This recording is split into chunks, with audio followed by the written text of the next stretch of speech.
Have you checked the children? You're a little mad sometimes. Hi, I'm Chucky. Wanna play? Sometimes that is better. You're gonna need a bigger boat.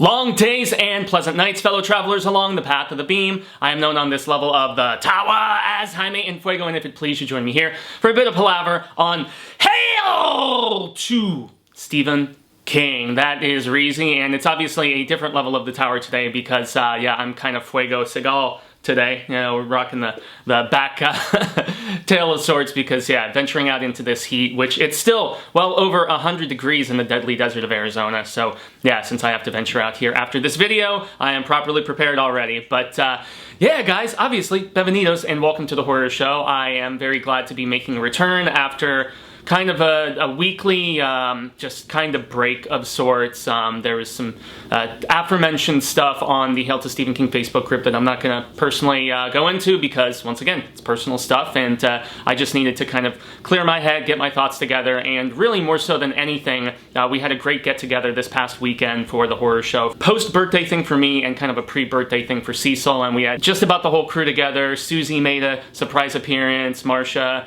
obviously producer Dave as well, which was cool, and yeah, man, I mean, it was Robert, how can I forget him, man, the Wolfman, and so, yeah, it really kind of got my head into a little bit of a better place, and also being around Marsha Parker and her affinity for serial killers is what brought this random just idea for a video about, and so this I am calling Serial Kingers. Yeah, that's right, me trying to be clever, guys, and the reason for it was because Marsha was talking about the new Evan Peters show that Ryan Murphy put together for Netflix, which is all about Jeffrey, Mr. Hungry Dahmer. Yeah, I know that's probably in bad taste. That's not even a funny joke, but in any event, all puns aside, I am still astounded at the fascination and affinity that the larger contingent of the general public has than I ever fathomed for serial killers. There is just a frightening and kind of sickening fascination in my estimation, because personally when it comes to like the horrific, which I've been covering here on the horror show for almost 8 years now, and it's been such a righteously, scarifically blessed time, it still just kind of boggles my mind, because I prefer like supernatural with my scares and just the otherworldly, and the reasoning for that is because like the real life shit is hella fucked up, man. I mean, just to wrap my head around the disgusting things that other humans have done to other humans, I struggle to even comprehend, and yet there's this sick, you know, sort of just, I don't know, once again I have to veer back to fascination, and that was reminded to me in the fact that Marsha was like, dude, the Dahmer show is so good, and granted, Evan Peters is exceptional in pretty much everything I've seen him in, whether it's all the American Horror Story stuff, or, I mean, even back to like Kick-Ass, and anyway, and obviously Quicksilver, I mean, who can forget that, but long story short, what I'm trying to say is that, like, I can't even believe just how much people dig and are interested in just the horrifying real-life actions of just stuff that happens in our existence here on Keystone Earth. And so, what that brought to mind was me wanting to kind of take a little examination, and I'm going to get a little sip of my coffee so I'm properly amped for this. But yeah, peeps, I started thinking about the fact that even Sai King has had this fascination with serial killers for a long time, and I know the true crime stuff has been like really big for God knows how long, but I mean, the two biggies that I have seen lately, I mean, Dahmer obviously is kind of retaking the spotlight, and there was also that My Friend Dahmer from a few years back, and Bundy is probably right there neck and neck, maybe even bigger, because, I mean, there was the one with that dude from High School Musical, Efron, there was the one where Frodo was profiling Bundy, and then there was the one with Chad Michael Murray playing him, so, yeah, I mean, Dahmer and Bundy seem to be the two biggest ones as far as, like, fictional retellings of their just despicable deeds. But Sai King, back to him, obviously, because this is a show all about El Rey, he's been doing serial killer stuff since early in his career, and it just got me thinking about how I wanted to just give a little rogues gallery of all of these different peeps. Now, this is the thing. I wanted to have it be where it was strictly set in the realm of reality, as opposed to, I mean, there are situations where there are killers, but they kind of had the supernatural element. There was like, the strings being pulled by, some sort of other worldly force, I guess you could say. And so, in that reason, I'm just like, okay, I'm not necessarily sure if like the fisherman from Black House, because of the fact that that was heavily tied into the tower and some of the lower level minions of the Crimson King and such. And so as much as I love Black House, would that really qualify? I mean, I'm not 100%. And then another maybe qualify, but not 100% would be somebody like, Brady, because of the fact that, Brady from Mr. Mercedes, and then he has a brief appearance in Finders Keepers and comes back full circle in a supernatural way in End of Watch. I mean, there's also other criteria where I'm like, doesn't a serial killer have to have multiple murders, and they also have to be active for like significant period of time, I would guess. I mean, I would say at least a number of months and a number of murders, if not, in a lot of cases, a number of years. And this makes me think of something producer Dave actually said during the joint party thing that Cecil and myself did this past weekend as well, where it was like, there's X amount of active serial killers still here just in the States, and I know I'm blessed to have lots of international viewers for this particular show too. I don't even know any of those numbers for like overseas in like Europe or, any parts of South America or, the ginormousness of Asia or whatever. So just here in the States, I think there's like over a dozen, if not more. So that's scary to wrap your head around. And yeah, man, it's like you have to have that sort of criteria, at least in the way that I was putting this together. And then other maybes would be like, Lane from Joyland, because that he killed, that particular ghostly girl that shows up, and yet did he do anything else? I mean, it was maybe moderately implied, but there's no sort of distinction. Another one would be, Todd from Apt Pupil, in the fact that he was sadistic, and he collaborated with his former Nazi homie in like the murder of like homeless people, and then he goes on his rampage at the end and everything. But is that classified as a serial killer? I don't personally think so, but then again, this is just my criteria. Another one would be the hitchhiker from Mute, because of the fact that, yeah, it's revealed at the end, and there will be spoilers in here for some of these stories. I'm going to try to dance around them as much as possible, but the kind of crux of Mute is the fact that, the dude picks up a hitchhiker who seems like he's mute, and then with some murders that transpire without specifying who, it's implied that, oh yeah, that dude could hear. And so, was he active beyond that? Who knows? But I would relegate that to a maybe, or like, just probably not as well. Just like another one would be Jim, what's his name, from, oh goodness, I'm trying to remember his last name. Well, whatever. The dude from A Death who is accused of the, horrific rape and murder of that girl, and he's claiming his innocence and everything, and he has swallowed the coin, if I remember correctly, or something. And so, was that guy active in more murders than the one described in the story? I don't know. So, I would probably relegate that to a no as well. And then Bad Little Kid from the story that originally was in German and French in an electronic version, and then King decided to include it in, I think, Bizarre Bad Dreams, if I remember correctly. But that was a kid who didn't necessarily murder, but he drove people to suicide, and the person who gets in front of the moving car, and then I think there's like a bombing that the kid was potentially connected to, but more so like what Dodge does in The Body of Bodhi, if anyone is familiar with Lock and Key, like that sort of thing. And so it's like, is it the same sort of situation if you're just the maestro, the orchestrator, so to speak, as opposed to actually doing the murders yourself?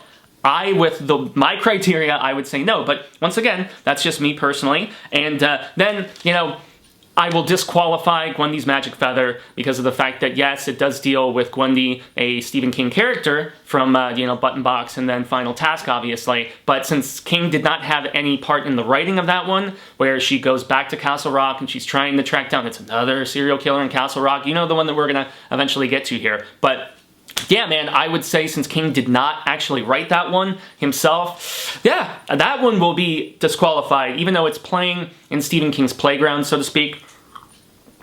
I say no dice, yo. But let's get to the actual entries proper, shall we? Yes, let's roll with that shizzle. So, first one, and it was one of the earliest stories that King actually wrote, because I believe he was at the University of Maine when he actually wrote this story, and I think he even had it published in like the school paper when it was still UMaine at Orono. But long story short, Spring Hill Jack from Strawberry Spring. And so this is a killer that in the late 60s originally appears during a Strawberry Spring, which is like, kind of it's a warm spell that comes through and makes you think that spring is about to start, and it's just kind of a psych sort of situation because then the cold comes back. But it's accompanied in this story with fog and with a kind of Jack the Ripper sort of killer that is murdering young women on campus, and then a decade later, he actually reemerges, and you're trying to figure out who this person is since he was never caught. And this was actually done into a fairly decent audio drama that had like Ken Marino and a bunch of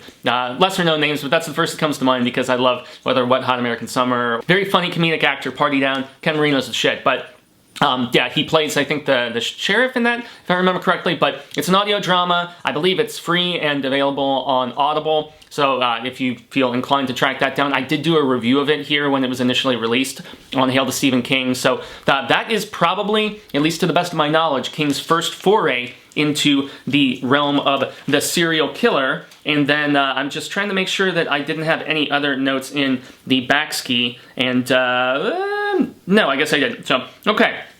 Next one is also from that same collection, because both of these were collected in Night Shift, and that would be The Man Who Loved Flowers. And so The Man Who Loved Flowers is about this guy who looks like very blissful, and he's going to get flowers, obviously, and he has this love. I think Nora is the name, if I remember correctly. But then you get some stuff on, it's either the radio or the television when they're showing like it's like a Mets game or something. But long story short, they talk about this like hammer killer, and so that's what I at least labeled him as, the hammer killer, because I don't think we ever get an identity reveal. It's been a hot minute since I've actually read this particular story, but yeah, the guy is very obviously mentally ill, and he is like an obsessive sort of type, and yeah, he's most notably killed women, presumably multiple ones, with hammers, and he is approaching another woman, calling her Nora at the end, and you can kind of expect where this nasty one is going to go. And yeah, it's been adopted into a number of dollar babies. I think it's still, if I'm not mistaken, available on the list, the short list, I should specify, if you wanted to try to adapt it. So seek that out, check it out yourself. But yeah, both of those being the two, at least from my personal research, earliest examples of Stephen King tackling, of our world serial killers. And once again, I'm not veering into where there is like the supernatural orchestration. And so the next one, and probably the most notorious, is Frank Dodd. That's right, from The Dead Zone, and Johnny Smith essentially helping Sheriff Bannerman track him down. And yeah, it's only like a portion of the story. It's like the middle act essentially of The Dead Zone, which I contend is one of the best things that King has ever written. His first stab, so to speak, at the great American novel. But yeah, Frank Dodd is another nasty dude going around taking down women, sick son of a bitch. And, Johnny Smith, with his specialty powers, his foresight, and so on, yeah, he is able to track this sick son of a bitch down. Now, this is one where it's kind of going to have an asterisk next to it, because of the fact that, well, if you've read Cujo, you know that Frank Dodd, even after that, basically taking his own life, with the revelation of what he has done, and then also the nastiness of his mother being aware of, which is a common theme in a few different King serial killer things, where the mom is aware and kind of turns a blind eye, or, as we will talk about in a story later, enables and assists and whatnot.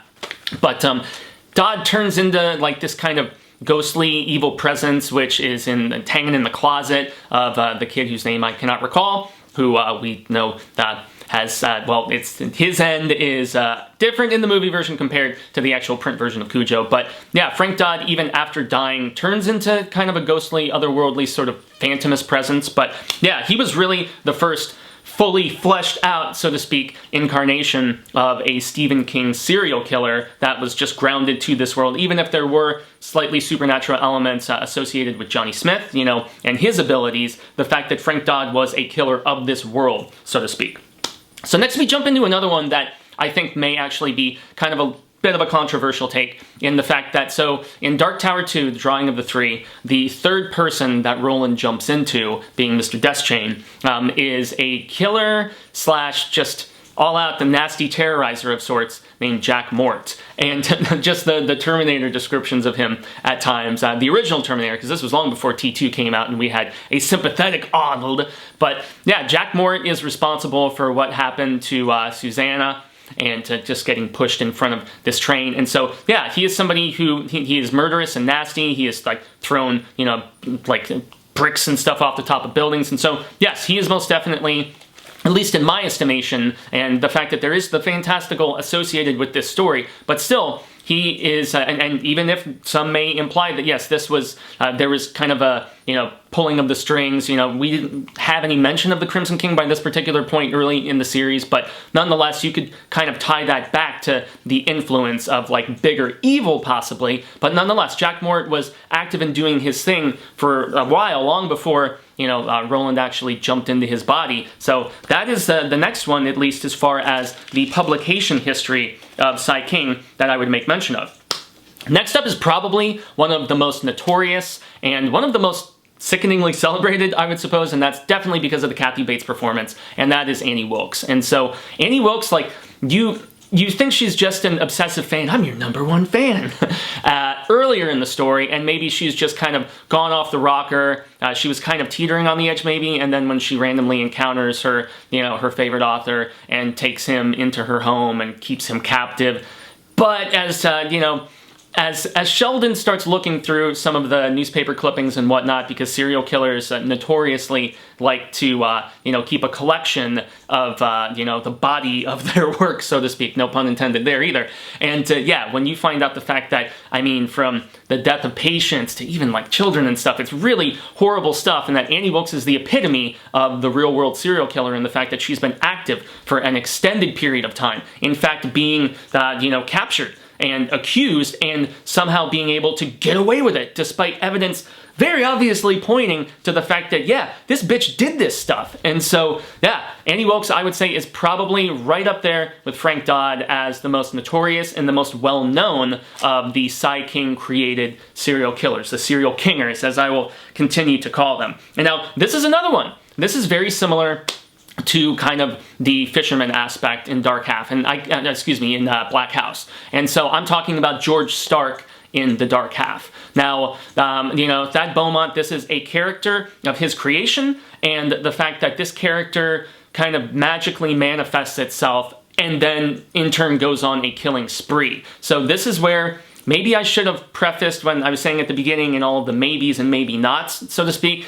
Is George Stark, this is where I'm asking you guys as the audience, would you consider George Stark to be a real-world serial killer? The more I think about it, having it on the list right here, I would say probably not, because of the fact that he was not of this world. He was just a character on the printed paper that somehow, with just the signifying of the burial and everything that we have in the Dark Half, came to be magically based on that. And so, yeah, I should have left that one off, but you know what? If I'm gonna leave that one off, I have to at least jump back into and give a little bit more information about the Fisherman from Black House, which, rest peacefully, I recently did a video about the passing of Peter Straub, which means we are never gonna get that third installment of the Jack Sawyer trilogy, which is really sad. If you want something similar, I guess, you know, go to Fairy Tale, which I'm next week, you know, hopefully going to be doing a spoilers book discussion about it finally, because it'll have been just about a month since its release. But Black House it's very much about a disgusting serial killer who was, like, killing and eating like children and stuff, and he was the basis, the real life basis of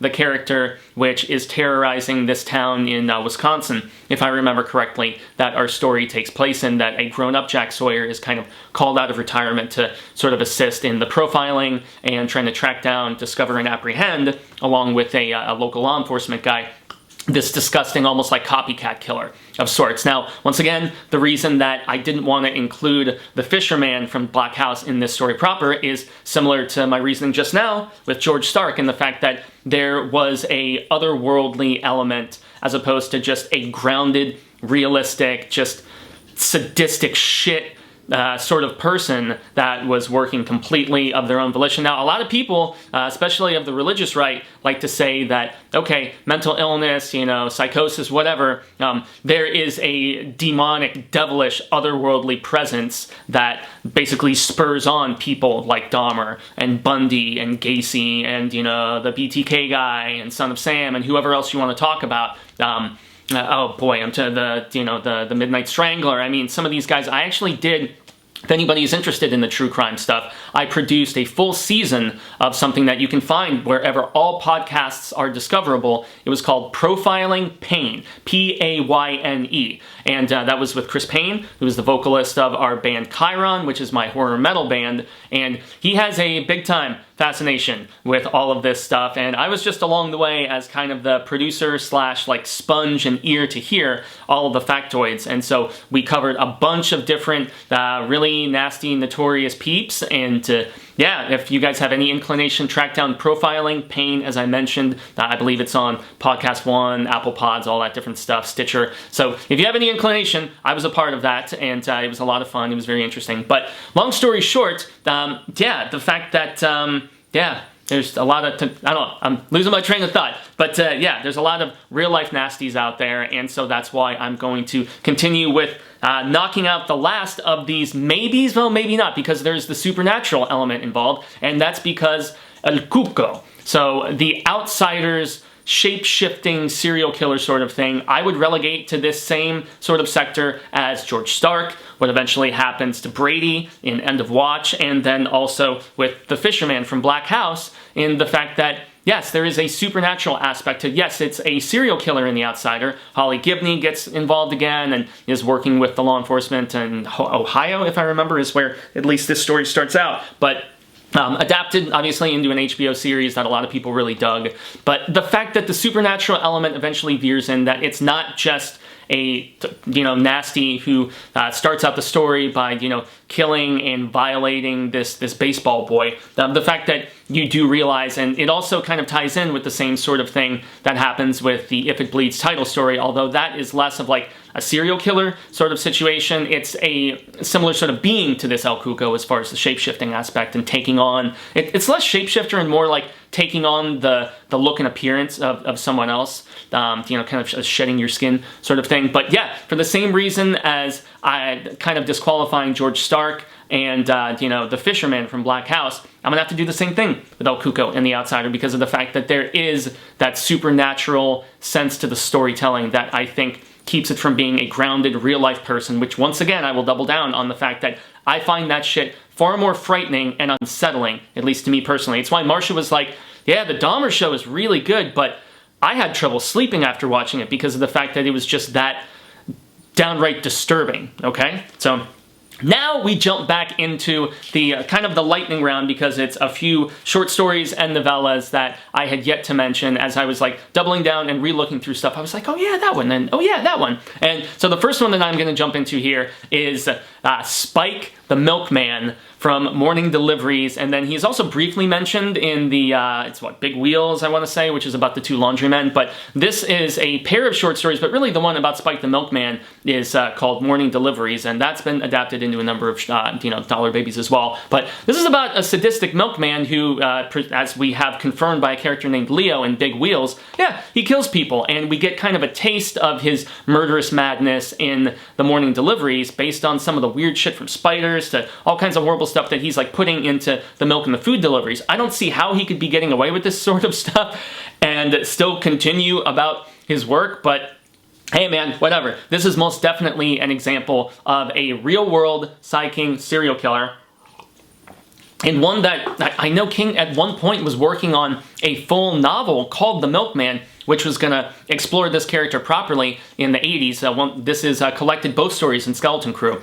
But yeah, apparently it was left unfinished and just never saw the light of day, unfortunately. I would have most definitely read that. Spike is an interesting character, even more so when you get the information that one of these characters in kind of the companion story, Big Wheels, one of the guys from the laundromat, his wife has left him for this sick Spike shit. So yeah, interesting in that regard. But yeah, Spike the Milkman, most definitely another example of a serial kinger, as I would say. And then the last few are all from very recent psyching stories. And so this one, which comes from the Gingerbread Girl, is actually allegedly being made into a feature film. Now, as with any time a psyching property in the last few years since the 2017 King Assance gets optioned, I'm skeptical if it's ever going to see the light of day. Just like when Fairy Tale was just recently released, and they're like, oh yeah, Paul Greengrass is making the movie. And I'm like, really though? I mean, Mr. Harrigan's Phone comes out next week, and I'm surprised at how quickly that was fast-tracked following the release of If It Bleeds.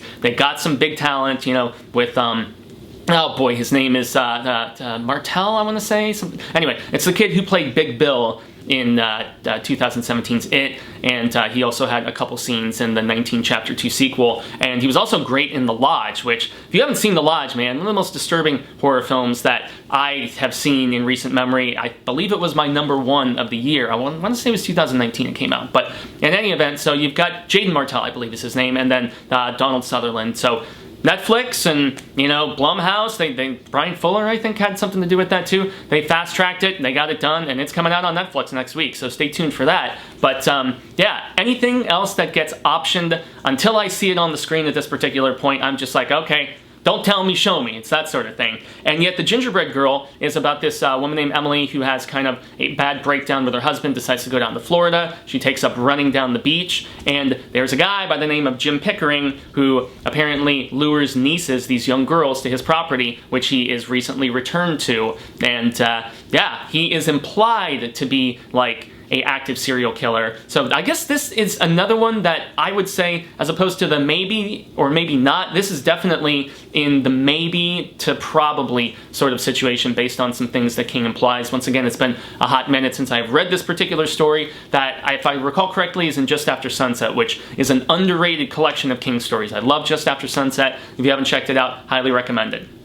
Next up, from the Full Dark No Stars collection of novellas, and there's actually 2 serial killer stories in there. We have Big Driver, and yet it's actually Little Driver. Mild spoiler, I guess, you know, which is our serial killer. So this is about an author, and she is doing a, like, book signing, like, reading sort of situation, and she gets kidnapped, raped, left for dead, and she's in this storm drain with other women. So obviously, this Big Driver is an active serial killer, this big brute of a bastard who acts like he's gonna help her when she breaks down at first, and lo and behold, yeah, she survives to tell the tale and extract revenge. This is a story that has very kind of I spit on your grave sort of vibes. I guess I can't say Last House on the Left because we know what happens to that girl, and it's the family extracting revenge. But yeah, it's King's stab at the rape revenge story, and this is one that was actually adapted into I believe it was a Lifetime original, if I remember correctly, Maria Bello, and she's pretty good. I mean, it's not one of my favorite King adaptations, but it's still very solid, and yeah, the whole reveal with the mother and the older brother and all of that, without getting into super spoiler territory, I think this is a solid, sort of different take on King's you know, part on this sort of like serial killer that's been active for a while, presumably, sort of bit. Now we jump into our second entry from Full Dark No Stars, and that is a drastically, once again, like different sort of look at serial killers, because of the fact that A Good Marriage is all about his Bob Anderson and how his wife has been married to him for decades. And she very just randomly discovers that Bob is a serial killer, and one, albeit that has been active for even years before they were even married. So she's trying to wrap her head around this after a discovery that she makes, and there's like IDs and, you know, things of that nature that she just randomly comes across in their garage, if I recall correctly. This was also adapted into a feature film, and I shall specify that a bunch, obviously, of the ones that I have mentioned before, Dead Zone, obviously, was made into a terrific film by David Cronenberg. Misery, I did mention, obviously, the great performance by Kathy Bates. Dark Half was done by George Romero. It's supposedly being redone right now. We'll see. I would love to see an adaptation of Black House, and so yeah, those are the 2 that I just wanted to make sure I made proper mention of. And as far as Brady goes, the Mr. Mercedes television series, which I believe is on Peacock now, fantastic. They're supposedly making Joyland into a series for Freeform, which used to be, I think, the Disney Channel, in any event, or no, it was Fox Family maybe? I don't know. Freeform is allegedly where the Joyland series is going to end up. Apt Pupil, that was made into a great movie by Bryan Singer, but then again, we all have horribly mixed feelings about that guy, despite his talent at this particular point. So before I forgot, I just wanted to remind that, and A Good Marriage reminded me of that, because Joan Allen, I believe, stars in that one as the wife of Bob, and just discovering, yeah, I've been married to a murderer, a madman, for decades, and yet somehow he didn't have the inclination. And the justification when she confronts her husband in this story, both on the printed page and in the film adaptation, it's really crazy and cathartic, and his explanation for things, and, you know, trying to suppress the urges and the desires and all this stuff. From a character study standpoint, it is incredibly intriguing despite being frightening. And so I guess we're going out on a little bit of a low note, but I think this is a unsung and just kind of overlooked king story from Bizarre Bad Dreams, and that being That Bus is Another World. And this is a story, it's rather brief if I recall correctly, but it's kind of what I think a lot of people do when it comes to witnessing something horrific, and just it's almost like it's a word I'm looking for. It's almost like a Good Samaritan sort of situation where you see somebody suffering and you just turn a blind eye and go past it, you know, which happens with, you know, the first two that walk past this, you know, this just, you know, messed up and wounded and, you know, near-death person in Jesus' parable. But it's essentially about this guy who he looks into this bus after leaving the airport and getting his luggage and everything, and he sees this, like, throat slasher dude after he's, like, in, like, a trench or, and, you know, like, I don't know.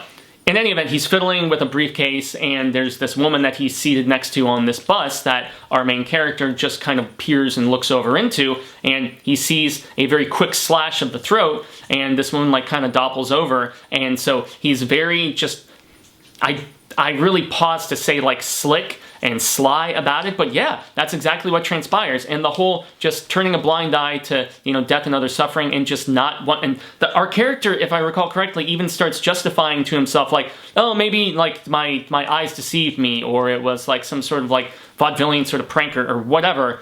I don't know.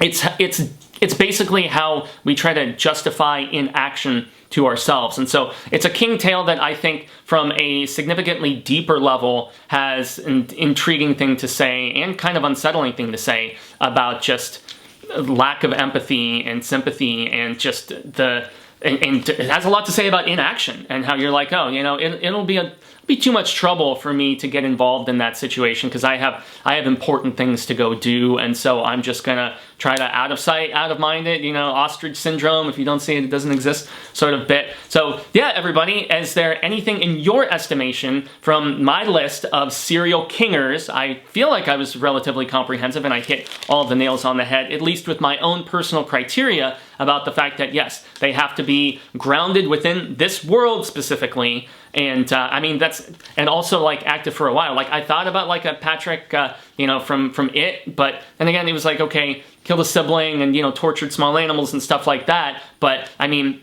that's like the makings of a serial killer, but that's not somebody who, as we all know what happened, you know, with the leeches and the fridge with him. I mean, not able to get to that point, but maybe was on the trajectory. So I don't know. It had to be without any supernatural, just factors in play, and just more of this grounded, real-world sort of just sick psychopath situation. And yeah, also in the case of Wendy's Magic Feather, as I mentioned, no offense to Chiz and, you know, Cemetery Dance and all of the constant awesome work that they do with Sai King, but I had to disqualify that one because of the fact that, once again, King didn't have anything to do with the writing process. So what are your thoughts about my list and about my criteria? And also if there's anything that you think that I missed as far as storytelling goes. Once again, I feel like I was fairly thorough, but hey, I am not infallible as far as King coverage goes. I am not the expert, I am the enthusiast, as I all too often classify it. So I extend a grande gracias. It was great to get back into this, back into the groove, and